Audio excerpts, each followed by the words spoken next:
membahas tentang penjadwalan dalam sistem operasi. Perkenalkan, nama saya Damai Tunaki, NPM 19110223. Oke, langsung saja kita masuk bagian pertama.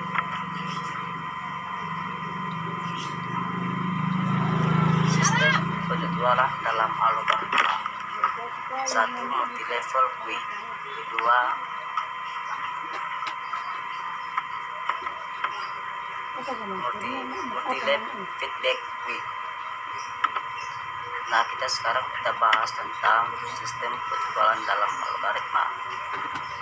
Dalam bagian 1, ide dasar dari algoritma ini berdasarkan pada sistem prioritas proses.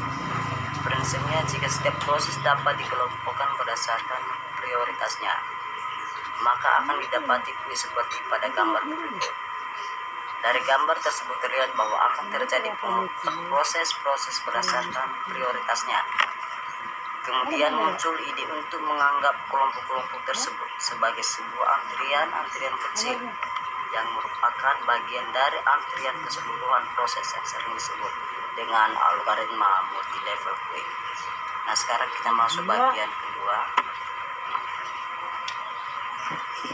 yaitu multi-level feedback GUI. Algoritma ini mirip sekali dengan algoritma multi-level GUI. Perbedaannya ialah algoritma ini mengizinkan proses untuk pindah antrian. Jika suatu proses menyita CPU terlalu lama, maka proses itu akan dipindahkan ke antrian yang lebih rendah.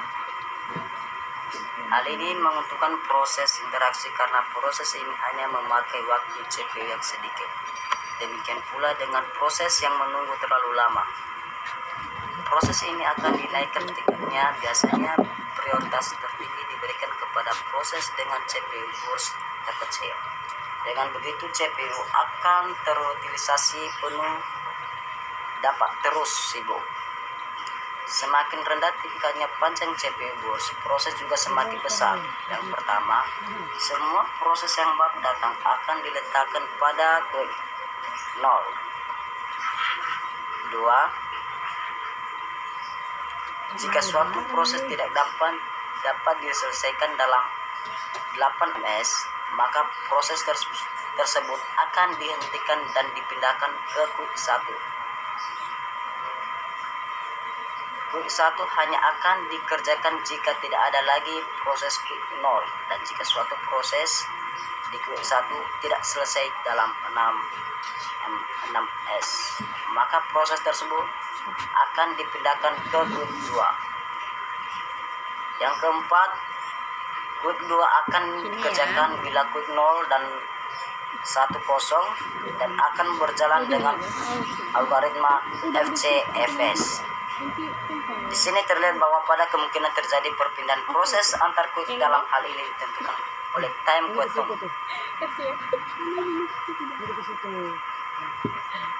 Itu ada mihunnya.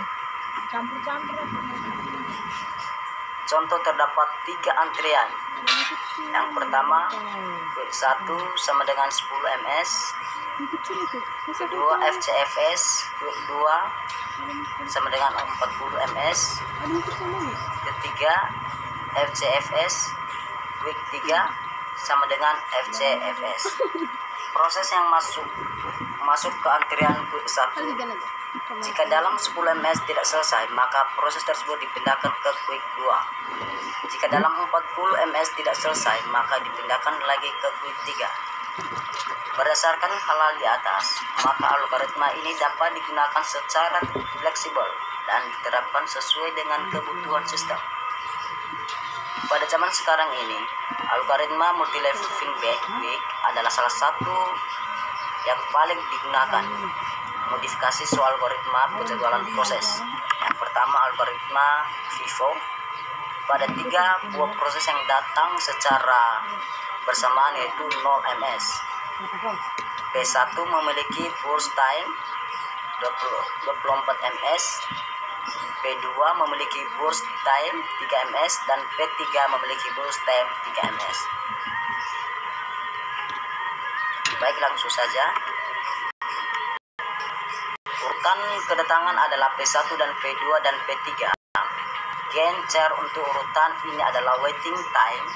Rata-ratanya adalah sebesar 0 tambah 24 tambah 27 per 3 sama dengan 17.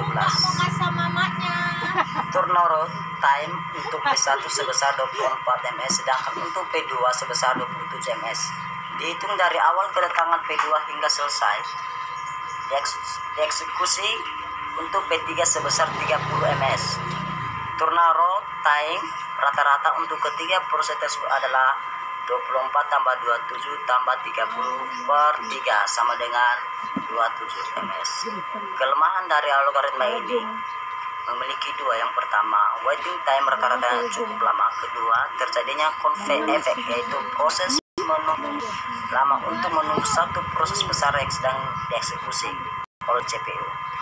Algoritma ini juga menerapkan konsep non-preemptive, yaitu setiap proses yang sedang dieksekusi oleh CPU tidak dapat diinterrupt oleh proses yang lain. Misalkan proses dibalik sehingga urutan kedatangan adalah P3, P2, P1.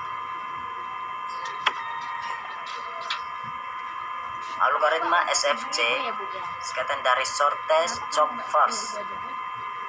Salah satu contoh, ada 4 buah proses yang datang urutan, yaitu P1 dengan arrival time pada 0.0 ms dan burst time 7 ms, P2 dengan arrival time pada 2.0 ms dan burst time 4 ms, P3 dengan arrival time pada 4.0 ms dan burst time 1 dan 1 ms, P4 dengan arrival time pada 5.0 ms dan burst time 4 ms. Hitunglah waiting rata-rata dan turnaround time dari keempat proses tersebut dengan menggunakan algoritma SFC.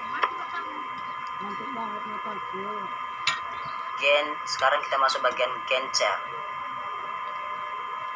Average waiting time rata-rata untuk ketiga proses tersebut adalah 0 tambah 6 tambah 3 tambah 7 per 4 sama dengan 4 ms.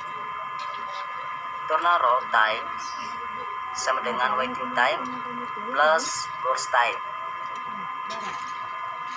TAT P1 0 tambah 7. Nah, hasilnya 11. Atat average turnaround time 7 tambah 10 tambah 4 tambah 11 per 4 sama dengan 8. Oke, sekian dan terima kasih atas penjelasan dari saya tentang penjadwalan sistem operasi. Terima kasih.